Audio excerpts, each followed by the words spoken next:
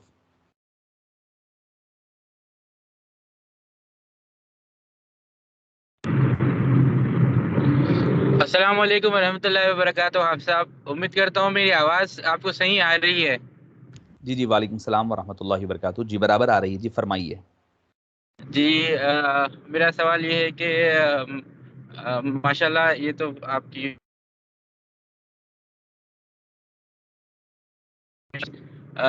پر یہ ہے کہ ذکر کے تعلق سے ریگولرلی نہیں کر سک رہے ہیں اس کو، جب آتا یا کبھی ریگولرلی آتا کبھی نہیں آتا، تو اتنا پابندی کے ساتھ نہیں کر سک رہے ہیں، تو جی وہ کے اوپر کس طرح سے ورک کرنے کا بتائیں گے؟ دیکھیے اچھا ٹھیک ہے، آپ کا سوال یہ ہے کہ بھئی ذکر جو ہے پابندی سے نہیں ہو رہا ہے۔ دیکھیے دراصل کیا ہے کہ ہماری اپنی اپنی پریورٹیز ہوتی ہے، ہم پریورٹیز کے اعتبار سے چلتے ہیں۔ اگر مثال کے طور پر کسی کو میں ہوں، میں آپ کی بات نہیں کہہ رہا ہوں، میں میری بات کہہ رہا ہوں، ایک جنرل کوئی اپنے اوپر نہ لے، کوئی بھی بات اگر میں کہوں کرا تو اپنے اوپر نہ لے، کیونکہ ہم یہاں پر سیکھنے کے لیے اور ایک دوسرے کو وہ کرنے کے لیے، اصلاح کے لیے بیٹھے ہیں۔ کبھی ہوتا یہ ہے اگر میں مثال کے طور پر کسی کو کوئی آتے میرے پاس آ کر کہتے ہیں صاحب ہماری شادی نہیں ہو رہی ہے، ہماری لڑکی کی شادی نہیں ہو رہی، میں ان کو کہوں یہ آپ پڑھیے وظیفہ، شادی ہو جائے گی، تو وہ اہتمام کے ساتھ بڑے ہی اہتمام کے ساتھ وہ پابندی کے ساتھ پڑھتے ہیں۔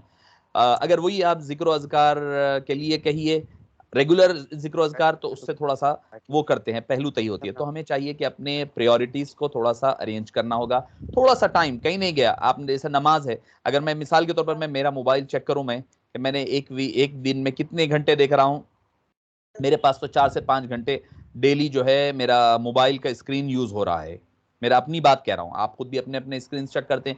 اب اس میں سے میں 4 گھنٹے یا 5 گھنٹے ہوئے ہیں مثال کے طور پر، اگر میں چیک کروں میں اس میں کتنا کام کا استعمال ہوا ہے، کتنی دیر میں سوشل میڈیا پر، فیس بک پر، انسٹاگرام پر، نہ جانے کہاں کہاں اپنا ٹائم ویسٹ کیا ہوں، تو ہمارے پاس ٹائم ہے، ہم اس کو جو ہے الگ الگ بانٹ لیے ہیں، کوئی کام ہم ضروری، بیکاری کو ہم نے اس کو ضروریات بنا لیا، تو لہٰذا میں مشورہ یہ دے رہا ہوں کہ آپ جب نماز کے لیے بیٹھ رہے ہیں، ہر نماز کے بعد ایک 500 مرتبہ ذکر کر لیں، آپ ایک 5 تسبیح ذکر آسان ہوگا آپ کے لیے، ہر نماز کے بعد 5 تسبیح کر لیں تو آپ کے لیے بہت آسانی ہو جائے گی۔ اچھا دوسری چیز یہ ہے کہ کبھی ولو بالفرض حقیقتاً انسان مصروف ہوتا ہے، اس کی وجہ سے کوئی اگر نہیں کر سکا تو کیا کرنا چاہیے کہ اس کو بالکل ترک نہیں کر دینا ہے، فوری اگر آپ سونے لیٹ گئے ہیں، لیٹتے وقت ہم موبائل دیکھتے ہوئے سوتے ہیں، آپ موبائل بازو رکھ کر ذکر کرتے کرتے سو جائیے، تو اپنے سے جتنی دیر ہو سک رہا ہے اتنی دیر آپ جو ہے ذکر کی عادت بنائیے، ہو سکتا ہے کسی سے 2000 مرتبہ نہیں ہو رہا ہوگا، تو آپ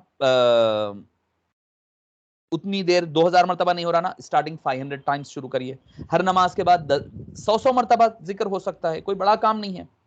ہم لوگ ایسے ہی نماز ختم ہوتے ہی، لڑکوں کا تو جو میں دیکھتا ہوں وہ کہہ رہا ہوں، لڑکیوں کا اتنا نہیں ہوتا ہوگا، فوری ہم نماز ہوتے ہی اپنے جیب میں سے موبائل نکالتے ہیں، جیسے کہ ہم بہت بڑے منسٹر ہے، بڑا پرائم منسٹر ہوں میں، مجھے میسیجز آ کر ویٹنگ میں ہیں، اگر میں میسیجز کا رپلائی نہیں دوں گا تو شیئر مارکیٹ کریش ہو جائے گی، نہیں تو پوری ڈالر کا ریٹ آگے پیچھے ہو جائے گا، ایسا ہم سمجھتے ہیں، مطلب ہم اتنا انسان اس میں محو ہو چکا ہے، تو لہٰذا اس چیز کو تھوڑا کٹ شارٹ کریں، اسٹارٹنگ میں ہر نماز کے بعد 100 مرتبہ کریں، انشاءاللہ العزیز اللہ تعالیٰ آپ کو جو ہے اس کے بعد آسانی دے گا اور اس میں زیادتی ہو جائے گی، آہستہ آہستہ کوشش کریں تو اللہ تعالیٰ اس میں خیر فرمائے گا۔ دوسرا سوال یہ ہے تصور شیخ کتنے عرصے میں جم جاتا ہے؟ پابندی ذکر کے لیے دعا حضرت، جی اچھی بات ہے، اللہ تعالیٰ ہم سب کو پابندی نصیب فرمائے اور اس پر ثابت قدم رہنے کی توفیق نصیب فرمائے۔ رہی بات تصور شیخ، دیکھیے تصور شیخ اپنے اپنے شیخ سے تعلق پر ڈیپینڈ کرتا ہے، آپ کا شیخ کے ساتھ کتنا تعلق ہے، کتنا آپ ان سے مطلب روحانی طور پر اٹیچ ہے، ہونا کیا چاہیے، ایک مرید کو چاہیے کہ مرید اپنے شیخ کو اپنے دل میں تصور کرے، اور مرید اپنے مرید کو اپنے دل میں تصور کرے. یعنی اتنا آدمی کے اندر کیا کہنا چاہیے کہ تعلق مضبوط ہونی چاہیے پیر اور مرید کا. پیر اور مرید کا تعلق جب، اور ہونا کیا چاہیے کہ بھئی پیر کو اگر مثال کے طور پر کوئی مرید کا اگر کوئی تصور شیخ نہیں جم رہا ہے یا کوئی مراقبہ جاری نہیں ہو رہا ہے، تو ایسی صورتحال میں شیخ سے بھی جو ہے دعا کروائیں، کہیں کہ بھئی ہمیں اس میں تھوڑا سا دعا فرمائیے اور ہمارے لیے خصوصی توجہ کے لیے ان سے بھی درخواست کر سکتے ہیں. عمومی طور پر تصور شیخ جو ہے آپ کو زیادہ محنت کی ضرورت نہیں پڑتی ہے، کیونکہ ہم کئی مرتبہ فزیکلی تو ذہن میں رہتے ہی ہیں، تو ان کی تصور ہونا کوئی بڑا مسئلہ نہیں ہے. اگر آپ ریگولرلی کرتے ہیں تو 1.5-2 مہینے کے اندر انشاءاللہ العزیز تصور شیخ کا آپ کے اندر معاملہ حل ہو جائے گا. is physically contact necessary to progress in the سلوک؟ جی نہیں ہے، ضروری نہیں ہے. شیخ کا معاملہ کیسا ہوتا ہے؟ مثل قبلہ ہوتا ہے. مثل قبلہ یعنی قبلہ، ڈائریکشن آف پریئر. اور پریئر کیا ہے؟ کعبے کی طرف آپ ڈائریکشن کر رہے ہیں، پریئر نماز پڑھ رہے ہیں، کعبہ آپ کے سامنے ہے؟ نہیں ہے. کعبہ کہاں پر ہے؟ مکے میں ہے. مکہ سعودی عرب میں ہے، ہزاروں کلومیٹر دور ہے، مگر کعبے کا فیض آپ کو اپنے گھر میں، اپنے علاقے میں، اپنے ایریے میں آپ کو کعبے کا فیض مل رہا ہے نا. میں قبلے کی طرف رخ کر لیا تو کعبے کی طرف نماز پڑھ رہا ہوں، میں ثواب مل رہا ہے. تو شیخ کا، شاید شیخ زمین پر رہے تو بھی فیض دینے والا ہوتا ہے، زمین کے اندر بھی رہے تو فیض اس کا جاری و ساری ہوتا ہے، تو جاری وہ ساری رہتا ہے. یہ مت سمجھیے کہ فیض جو ہے دور ہونے سے یا فزیکلی ان سے کانٹیکٹ ہونا ضروری نہیں ہے. اگر آپ کی تعلق مضبوط ہوگا تو سلوک جاری ہو جائیں گے. تو انشاءاللہ آنے والی، میں انشاءاللہ آئندہ کلاس میں آپ کو بتاؤں گا کہ اگر کسی کو فزیکلی شیخ کی دوری کے باعث جو ہے ان کو سلوک میں مشکلات ہو رہی ہیں تو ان کے لیے کیا کرنا چاہیے، انشاءاللہ آئندہ کلاس میں اس پر ہم گفتگو کریں گے. اچھا، استغفر اللہ کو کیسا، اس فزیکلی کانٹیکٹ ہو گیا ہے، استغفر اللہ کو کیسا پڑھنا چاہیے؟ ایک بار پھر سے بولیے، استغفر اللہ. آپ لوگ اپنے اپنے زبانی طور پر بھی ریپیٹ کر لے سکتے ہیں تاکہ ثواب آپ کو بھی مل جائے، مجھے بھی مل جائے. استغفر اللہ ربی من کلی ذنب و اتوب الیہ. استغفر اللہ، استغفر اللہ نہیں بولنا، استغفار اس کا نام ہے اور اس کو پڑھا جاتا استغفر اللہ ربی من کلی ذنب و اتوب الیہ، یا یہ پڑھے آپ، نہیں تو استغفر اللہ الذی لا الہ الا هو الحی القیوم و اتوب الیہ. یہ ایک دوسرا طریقہ کار ہے. اب بعض وقت یہ ہوتا ہے کسی کو یہ دونوں بھی یاد نہیں ہے، تو ویسی صورتحال میں ان کو چاہیے کہ وہ استغفر اللہ اتنا بھی اگر پڑھ لیں تو وہ ان کے لیے کافی ہوگا. یہ آپ کے لیے استغفر اللہ، استغفار پڑھنے کا جو ہے طریقہ کار ہے. جی اور کوئی؟ استغفر اللہ ربی من کل ذنب و اتوب الیہ، جی برابر ہے. اگر نہیں، اس میں اگر مشکل ہو رہی ہے، اگر کسی کو استغفر اللہ الذی لا الہ الا هو الحی القیوم و اتوب الیہ یاد ہے تو وہ بھی پڑھ سکتے ہیں. اگر نہیں، وہ بھی نہیں آ رہا ہے کسی کو، تو آپ یہ بھی کر سکتے ہیں کہ لفظ استغفر اللہ استغفر اللہ استغفر اللہ اتنا چھوٹا چھوٹا بھی اگر آپ پڑھ لیتے ہیں تو یہ کافی ہوگا. اچھا، اور ایک کویسچن آپ کا کیا ہے کہ حضرت وسوسے بہت آتے ہوں تو کیسا ہینڈل کرنا چاہیے؟ دیکھیے، پہلے تو وسوسوں سے بچنے کے لیے تصور شیخ اور تصور قلبی ذکر جاری رکھنا چاہیے. آپ کا دل جو ہے اللہ اللہ کی طرف لگا رہے تو آپ کو وسوسے، کیونکہ وسوسے کو وسوسہ ہی کاٹتا ہے، خیال کو خیال کاٹتا ہے. آپ کام کر رہے ہیں، میرا ہاتھ میں جو ہے کام کر رہا ہوں، ورک کر رہا ہوں آفس کا، مگر میرا ذہن کہیں اور گھومتے رہتا ہے، تو یہ خیال پر گرفت نہیں ہوتی انسان کی، خیال ادھر ادھر ادھر ادھر جاتا ہے. خیال جانا کوئی بری بات نہیں ہے، کیونکہ حدیث پاک میں آتا ہے آقا کریم علیہ السلام کے پاس صحابی آئے اور آ کر کہنے لگے یا رسول اللہ، ہمیں ایسے ایسے خیالات آتے، ایسے ایسے وسوسے آتے، ہمیں لگتا ہے اگر ہم وہ زبان سے بول دیں گے تو ہم کافر ہو جائیں گے.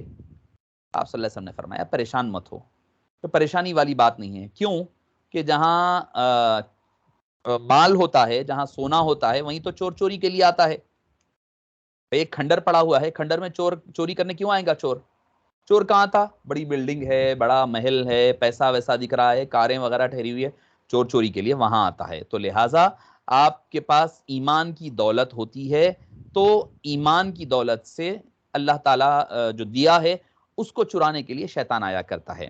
اب اس کے علاوہ جو ہے وسوسے آئے تو فوراً اعوذ باللہ من الشیطان الرجیم 3 بار پڑھ کر تھو جو ہم تھتکارنا کہتے ہیں وہ کر دیا کرے، پھر اپنے کام میں مشغول ہو جائیں۔ کثرت قرآن کریم کی تلاوت، درود شریف زیادہ پڑھنا، اور ہر فرض نماز کے بعد قل اعوذ برب الفلق قل اعوذ برب الناس کی کثرت کیا کریں، انشاءاللہ العزیز آپ کے وسوسے دور ہو جائیں گے۔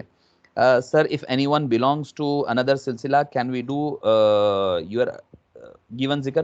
جی اس ذکر کے بارے میں کسی کا اختلاف نہیں ہے، کسی کا اختلاف نہیں ہے، کیونکہ اسی لیے میں نے کہا کہ آئندہ کلاس سے انشاءاللہ ہم جو ہے جہری جو ذکر کا ہمارے پاس طریقہ کار ہے وہ بھی بتا دیں گے، تاکہ دونوں ذکر، دیکھیے سلسلے الگ الگ نہیں ہیں، ہر ایک کا الگ الگ طریقہ کار ہے، اللہ تک پہنچنے کا مختلف ان کے اپنے آزمائے ہوئے طریقہ کار ہے۔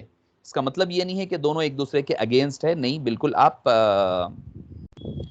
بالکل ذکر میں جاری رکھ سکتے ہیں، کر سکتے ہیں، بیکاز ہم کہیں سنیں کہ اپنے پیر و مرشد کو چھوڑ کر کسی اور کے پاس جاؤ گے تو نہ ادھر کے رہیں گے۔ جی صحیح بات ہے، پیر و مرشد جو ہے تبدیل نہیں کرنی چاہیے، اگر آپ کسی کے پاس بیعت کر چکے ہیں تو انہی کی بیعت پر قائم رہیں اور ان کی تعلیمات پر بھی عمل کریں، کیونکہ پیر و مرشد ایسا نہیں ہے اپنی مرضی سے اپنی خواہش سے ادھر ادھر نہیں، ایک ہے تو ایک خدا ہے، ایک رسول ہے، پیر بھی ویسے ہی ایک ہی رہنا چاہیے۔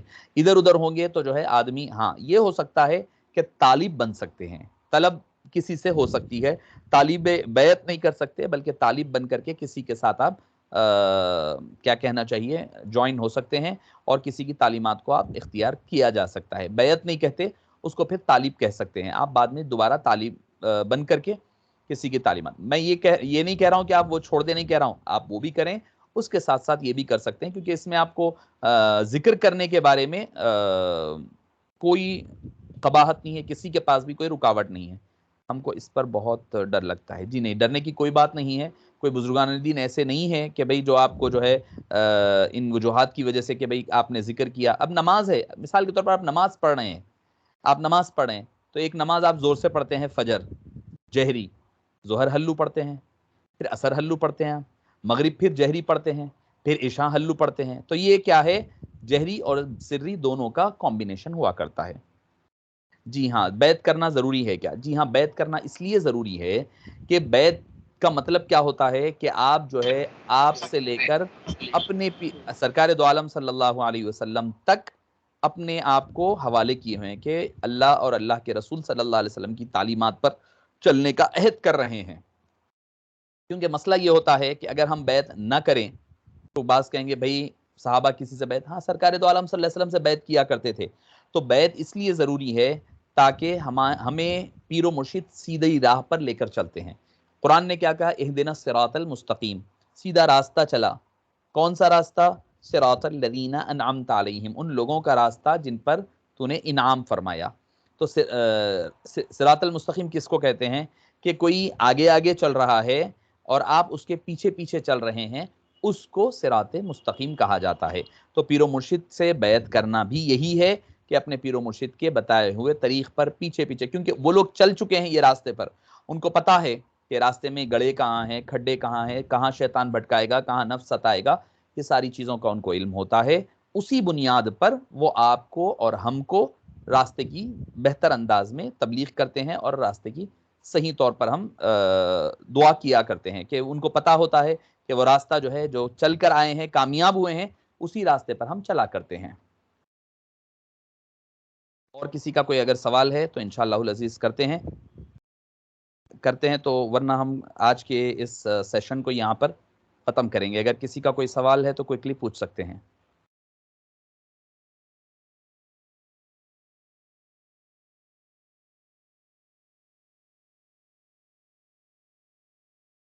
دیکھیے کہ آپ صلی اللہ علیہ وسلم، میں مجلس ہماری اس کو ختم کرنے سے پہلے ایک بات کہوں گا اور آپ حضرات کے ساتھ شیئر بھی کروں گا، وہ یہ ہے کہ آپ صلی اللہ علیہ وسلم نے ارشاد فرمایا تھا کہ جب بھی جو ہے کوئی محفل میں جمع ہو، کوئی مجلس میں جمع ہو، اور جمع ہونے کے بعد جو ہے جب آپ مجلس ختم کریں، جب چھوڑ کر اٹھنے لگے، مجلس کا خاتمہ ہونے لگے، تو آپ نے فرمایا کہ ایک دعا ہے، وہ دعا پڑھ لیا کرے، اور وہ دعا میں آپ کے ساتھ شیئر بھی کر دوں گا آپ حضرات کے لیے بھی۔ Sir how to work on consistency, دیکھیے کنسسٹنسی کیسا ہو سکتی ہے؟ آپ اس کو ریگولر کرنے سے کسی بھی چیز میں کنسسٹنسی پیدا ہوگی اور پابندی ہوگی. کیسا ہوگی؟ آپ کو ریگولر کرنا پڑے گا. اب نماز ہے، ریگولر آپ پڑھیں گے تو نماز کے عادی ہوں گے. آپ کبھی جمعے کو جمعہ، کبھی ہفتہ اتوار، کبھی ایک دن پڑھ رہے ہیں تو اس سے نقصان ہی، فائدہ تو نہیں ہوگا. فائدہ کیا؟ آپ کو عادی نہیں ہوں گے. آپ مثال کے طور پر کوئی ایک فروٹ ہے یا کوئی ایک کھانے والی چیز ہے، ایک آدھ بار کھا لیں تو آپ کو عادی نہیں ہوں گے. آپ ایک مرتبہ کھائے چھوڑ دیے. اگر آپ کو عادت کرنا ہے اس چیز کی تو ریگولرلی کھانا پڑتا ہے، تبھی جا کر کے آپ اس کے عادی بنتے ہیں. تو لہٰذا کوئی بھی چیز ہو، کام میں آپ کو فوکس کرنا پڑے گا، اور فوکس کے ساتھ جو ہے آپ اس پر کنٹینیو کام کریں تو انشاءاللہ العزیز اللہ تعالیٰ اس میں برکت عطا فرمائے گا. تو میں عرض کر رہا تھا کہ محفل ختم کرنے کی ایک دعا ہے، میں آپ لوگوں کے ساتھ بھی شیئر کر دیتا ہوں، وہ ٹائپ کر دیتا ہوں تاکہ آپ حضرات بھی جو ہے اس کو، جب بھی کوئی ایسی آپ کی گیدرنگ ہو، کوئی بھی ہو، آپ صلی اللہ علیہ وسلم نے کیا فرمایا اس کے حوالے سے، جو شخص یہ دعا پڑھ لیتا ہے تو محفل میں، مجلس میں، کوئی بھی گیدرنگ میں اگر کوئی غیبت، ادھر ادھر کی لغو باتیں، بیکار باتیں، غلط باتیں ہو گئی ہے تو اللہ تعالیٰ جو ہے آپ کی اس مجلس کے ہونے والی غلطیوں کو معاف فرما دیتا ہے. دعا کیا ہے؟ آپ لوگ آہستہ، چونکہ سبھی تو سائلنٹ ہے، آپ لوگ پڑھ سکتے ہیں کہ پڑھیے سبحانک اللہم وبحمدک اشہد ان لا الہ الا انت استغفرک واتوب الیک الا غفر له ما کان فی مجلسہ ذالک. آمین یا رب العالمین. اللہ پاک سے دعا ہے کہ باری تعالیٰ آپ تمام کو اور ہم تمام کو اپنے اس راہ سلوک پر چلنے کی توفیق عطا فرما، اور ہم سب سے راضی ہو جا، ہم سب کو اپنے سے راضی کر لے، اور ہم سے بھی راضی ہو جا، اور ہماری ظاہر اور باطن کو سنوار دے. ان چند باتوں کے ساتھ آج کی مجلس کا انشاءاللہ العزیز اختتام عمل میں آتا ہے. صلی اللہ تعالی وسلم علی سیدنا محمد وآلہ وصحبہ اجمعین والحمد للہ رب العالمین.